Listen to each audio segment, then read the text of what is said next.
in Christ who is in recovery, who used to struggle with drugs, alcohol, child abuse, and life in general. Hi, Amanda. My daughter's here. Hi. I'm done getting in there. Okay, so I wanted to start with this verse, Jeremiah 1:5. Before I formed you in the womb, I knew you. Before you were born, I set you apart. I appointed you as a prophet to the nations. So I want to start. I remember being curled up in a fetal position, laying in my bed with a bad hangover. I was 49-year-old woman who used alcohol and cocaine. The alcohol use was kind of always daily. Cocaine was when I could afford it. But can you picture that? A 50-year-old woman doing a line of coke. Like, can you look at your aunt and imagine? I didn't start until I was in my 40s. So, and I don't know what I was doing. The problem was I wanted to stop just as bad as I wanted to use. And it just got worse over time. I actually heard about Celebrate Recovery almost 18 to 20 years ago. When I think about it, I realized that I had done the same thing that everyone else does. When people first tell you about CR, they're all like, oh, it's nice, but that's not for me, and I said the same thing. At that time, I hadn't tried any drugs, or alcohol was always there, but I hadn't tried cocaine at that point. So yeah, I said it wasn't for me. At that point, let me see, but I was definitely the one that was always going out for happy hour. So I was the lush. So any excuse to go out to drink, any, Friday, happy hour, anybody's birthday, I was there. And that Celebrate Recovery that person, she's not here tonight, but the one that she was talking about was Pastor Eli and Olivia's Celebrate Recovery from 20 years ago. So she was telling me things that she was learning at Celebrate Recovery almost 20 years ago. There's a verse, Mark 4:3. It says, listen, a farmer went out to sow his seed. As he was scattering the seed, some fell along the path, and the birds came and ate it up. Some fell on rocky places where it did not have much soil. It sprang up quickly because the soil was shallow. But when the sun came up, the plants were scorched. They withered because they had no roots. Other seeds fell among the thorns, which grew up and choked the plants, so they did not bear any grain. Still, other seed fell on good soil. It came up, grew, and produced a crop, some multiplying 30, some 60, some 100 times. And I'd like to think that God planted that seed 20 years ago. And I am today a year sober. Amen. So about 10 years after that time, that person and I, we kind of grew apart. And at that point, I did try cocaine and weed, and I liked it. I really liked it. The alcohol use, again, was always there. It was just getting worse and worse. And I remember just going to the internet, just Googling Celebrate Recovery, because I had to remember what she told me about it. And I found one. It was near. Not gonna lie, I picked it because it said there was free food. So that got me in. So I decided to go, right? I was gonna take a chance. This is called pre-contemplation when you're in the mental health field. You're thinking about what you're gonna do. So I go to the address, and I'm driving up here, and literally I'm like creepy. I'm like, I'm all being judgy, like, what is this building? This is a business, like, and I pulled in here, and I saw there were a bunch of people here. I was like, oh, I was just gonna, get some food, but there are actually people here. So I thought about it. I was like, I came here for a reason. It's like you're on the steering wheel, it's like white knuckling it, and you're just like, I'm sitting out there saying, I didn't even say a prayer because I wasn't with God back then, but I just took a deep breath. I was like, all right. I put it in reverse and I left. I was out. There's no way you're gonna get me to go in there. There were so many people there. Like, I didn't actually want to talk to people. I just wanted to see what it was about. And I was just gonna sit in the back, and they had free food. So I pulled away. I left. That was too much for me at that time. So after, at that time, so I was a functioning addict. I was working, I was raising kids, all while using and drinking. I grew up a military brat, And I grew up with an alcoholic father who was never there, an emotionally and physically abusive mother. Both of my parents are from a small town in Texas called Robstown. I always say go Cotton Pickers because their football team is called Cotton Pickers. Both of them are from large families, and both were very poor. Between the two of them, I think they had about 20 brothers and sisters. And I think that contributed to my parents only having 3. So there were just me, and I had an older brother and a younger brother. So my father was drafted in the Army after high school, and my parents got married. My older brother and I were born in Fort Hood, Texas. We used to tease my little brother and tell him he wasn't a real Mexican because he was born in Fort Campbell, Kentucky. So my mother told me that the other kids wouldn't play with us when we were in Texas. They said they didn't understand us because we only spoke Spanish. I don't speak Spanish. When did we speak Spanish? She said she didn't want us to have an accent. So when we were at home, once we started attending school, we only spoke English. I remember the cashiers telling her, or complimenting her, saying that she spoke very good English. And I'm like, you're from Texas. So she was always very concerned about what others thought and what she looked like. And I don't remember much of my childhood. My therapist said that it was my brain's way of protecting me. What I do remember is always the same. Sometimes I think those memories are only there because I have a picture of it. What I do remember are the beatings, the bruises, the insults, the criticizing, being dragged around by my hair, and I had way more hair back then. My mother hated doing my hair, so she made me do it, and I just put it in a ponytail. But she didn't like that. So before I started middle school in 6th grade, she cut all my hair off. Like I was a boy. I remember being under the bed looking at the little, lint bunnies or whatever, because I wasn't going to school. There was no way. It's the first day of 6th grade, and I had no hair, so, because she didn't like it. There was also a time, I remember she once told me, I hope you get raped, just because I wouldn't close the window to my dorm room, and I lived on the 3rd floor. Like, why do I have to close the window? She said, I hope you get raped. So there's a Proverbs 18:21. The tongue can bring death or life. Those who love to talk will reap the consequences. Pastor Olivia wanted me to put that in there because you should be careful of what you say to others. Because little does my mom know that later in life I was raped by my friend who introduced me to cocaine. So be careful what you say. When I close my eyes and I think about my mother, all I see are the bottom of her teeth because of her constantly yelling at me. And it was just, honestly, I describe her as a monster. The curses, the clear favoritism of my brothers, me being the only female, I was the one who had to clean the house, wash the dishes, because that's what the women did. My mother had a lot of those what women did. She would say that it's the woman's job to spread her legs for her husband. My dad said that it's not possible for a man to rape his wife because he can have it whenever he wants. That's his wife. So they came from that kind of thinking. So my mother would constantly, a lot of it was circle around cleaning, and I don't know why, but she never taught me how to clean, yet it was my job to do it. And so every time I didn't do it right, which was every time I get a backhand or a disgusted look. One time, when I was doing the dishes, I had put glass bowls on top of the plastic bowls. My mother came in and yelled at me, told me to get out of the way, she'll do it herself. And she looked at me and said, I wish I had 3 sons instead of you. All because I put the bowls in the wrong place. I didn't deserve to exist. Once she yelled at me, didn't anyone teach you? I thought, no one taught me. Isn't that your job? I didn't say that, but I thought that. I didn't want to catch another hand. But I think she saw it on my face because she said, well, no one taught me. I asked her that later in life. Like, how did that work out for you? Like, you didn't like it. Why would you turn around and do it to me? She told me to shut up. So I have an older brother. His name's Jose. We call him Joey. My younger brother's name Antonio. Both are active heroin users and alcoholics. They both currently live in Kentucky, where my mother lives as well. They've been in and out of jail, out of rehab.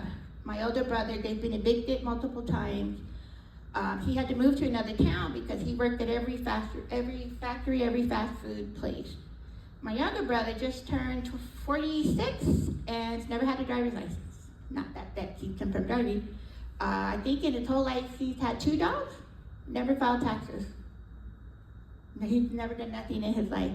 There was a saying, I don't know if I'm going to say this right, but Toriba está pegado al pecho, something about being detached to the rest. Like they're literally attached to my mother. If one of them moves, they all come. They're all going to be a cluster. So my father passed away in 2011 from cirrhosis of the liver because I think he started drinking as a teenager. I used to hold him up on a pedestal because he didn't hit me like my mother and my brother did. I used to say at least he was a happy drunk. You know, he didn't hit us, he didn't yell at us, he just came home, fell down drunk. He was rarely home. He would spend, I don't know if it was 6 months in Korea and then 30 months or 30 days home and then go back to Korea. Now that I think about it, I'm older, I wonder if he signed up on purpose because he was never home. He didn't want to be there. Even when he was home, he wasn't home. He would be, especially in Kentucky, at the liquor store. Because in Kentucky, you actually sit there and drink at the liquor store. So, so they sat there. He had credit. I don't know how they got credit at this liquor store. And my younger brothers would drive by because they had a drive-through, and they knew him. They gave him alcohol. I don't even think they were 21, but this was Kentucky. There was one time, I think in Virginia, I remember my brother, the police called, my brother was drunk at the grocery store and they needed an adult to come pick him up. Nobody was home. So my father comes home drunk. So here I am with 911 saying, well, my dad's here, but he can't drive, he's drunk. And I was 16, can I drive? So there I am driving my drunk dad to go pick up my drunk brother to bring him home at the age of 16. So, let me see. So there was a story I remember about a little girl who used to witness her father beat her mother. So when her father beat her mother would tell her to go hide behind the sofa. So one night, the little girl was hiding behind the sofa and she saw her father shoot her mother and turn the gun on himself. Weeks later, the little girl went to foster care and her foster parents took her to church for the first time. The little girl looks up at a painting of Jesus on the cross. She points to it and says, I know him. He was the guy that would be with me when I hid behind the sofa, and he would always be there and tell me it was going to be okay. And she said, I know him. And that was me. When I came here, I realized that he had been with me this whole time. That little feeling that I had in my stomach, I prayed it for it to go away because it was so much feelings, it was so much hurt, it was so much caring because I cared so much. I prayed for it to go away. I didn't want to love like that. It was too painful. I remember being baptized Catholic, but I didn't know what that meant. We never went to church. We went to some classes and colored on paper, and then we had to take a test. And then we're Catholic, I guess. So we never spoke about God. I read that. When I actually got saved when I was in college, when I came back, my mother made fun of me and told me, oh, you're one of those, you're a holy roller, they used to call them. And it's funny because she got saved afterwards and she would tell everybody they're going to hell. Because you're Catholic, you're going to hell, you're going to hell. It's like, that's not quite what the message is, but that's how she is. I would say I've always been a kind and caring person. I was always a protector, especially for people who are being bullied or picked on. I remember a time in Hawaii, you know how like the school nurse would come and check all the kids and make sure they did the hair lice check. There was this Hawaiian girl, this was the 3rd grade. She had really long Samoan hair and the poor thing had lice. So all the kids start yelling and running and, oh, she's got this, she's got bugs, and she's got cooties, you know, and and the teacher didn't even say anything, and they're all making fun of her. So I walked right up there and I sat next to her. And I told her, just ignore them, they're stupid. And she just sat there and cried. Now, side note, I don't think I knew what lice was. And I like to think that if I knew, I still would have sat next to her, but things like that, when people are being picked on and stuff, like it stirs something in me. I was the black sheep of the family. I could read and write and comprehend well. My mothers and brothers, not so much. I took after my father, who was intelligent, but had no motivation to improve anything. A year ago, my lowest point was being face down in the emergency room bathroom because I couldn't give up. I was hungover. I had relapsed that weekend because I was in so much pain. And that's where I ended up. How disgusting is that? In the ER bathroom floor, the soft one too. And it was not a good look. At that point, I had relapsed that weekend, went to the hospital. They ignored the pain, and they just saw that I was a drunk. And they didn't treat me. So I was still in pain. I was going on, I had lost count 7 to 8 days. I've always had insomnia, but I was at 7 to 8 days of no sleep. That's when I lost count, because there was more. But I couldn't think at that point. I didn't know what meds I was taking. I didn't know, I was in my room the whole time. It was a lot. So I actually spoke to my sponsor, who encouraged me to get professional help. And I was embarrassed, I was ashamed, because I am in the behavioral health field. I've worked at these centers, and here I had to go check myself in. So there I am, crying, embarrassed that I needed help. When I got out, let me see. Oh no, I jumped into, so I went through that. Then after a couple years after I had went to that CR and I drove away, I ended up working with this woman who was always happy and bouncing around the office. When you would see the cubicle, you'd see her little ponytail, here she comes. As soon as she found out I could do a job for her, she's always commenting, Mandy, can you do this? Mandy, can you do that? And I asked her one day, I said, why are you so happy all the time? She said, without missing a beat, because of Jesus. And I was like, oh, she's one of those. I was like, Jesus did, Jesus that. So I just, okay, great. And I overheard her telling someone else about her testimony. She was going to give her testimony, and she told me what that was. I didn't know what that was. And I told her I had heard about Celebrate Recovery before. And so she invited me to her testimony. Why was it the same church that I drove away from 5 years prior? And during that whole time, just so you guys know, when I had grown apart with my friend and Deborah ended up being good friends. And she grew up in this church. And then I ended up coming back to the same church. I mean, is that not God or what? Amen. That is God. Okay. So my relationship, how has it grown? Knowing that He gives grace to even the most undeserving of us, I learned to be kind to myself as well. I didn't even mention my marriages or my relationships or my issues with my children, because that's all in the past. I forgave my mother, my brother, my father, and I asked forgiveness for my daughters. Celebrate Recovery gave me support. It gave me something else to look forward to and to focus on. I think a lot of people just think you just stop using, right? You just have to stop, but it's not just that. You have to start doing something else. Something else that you would normally do when you would use or drink. I remember in the beginning, especially on Fridays, if I got off early and I'm driving home, normally I go to the bar. It was just on impulse, just going, and I had to stop doing that. I had to go somewhere else, and I couldn't just go home. I was gonna stop at a store or something. So you have to find what your triggers are and not put yourself in the same situation as you were before. You have to surround yourself with like-minded people. You will have to end some relationships and some friendships, and some family members too.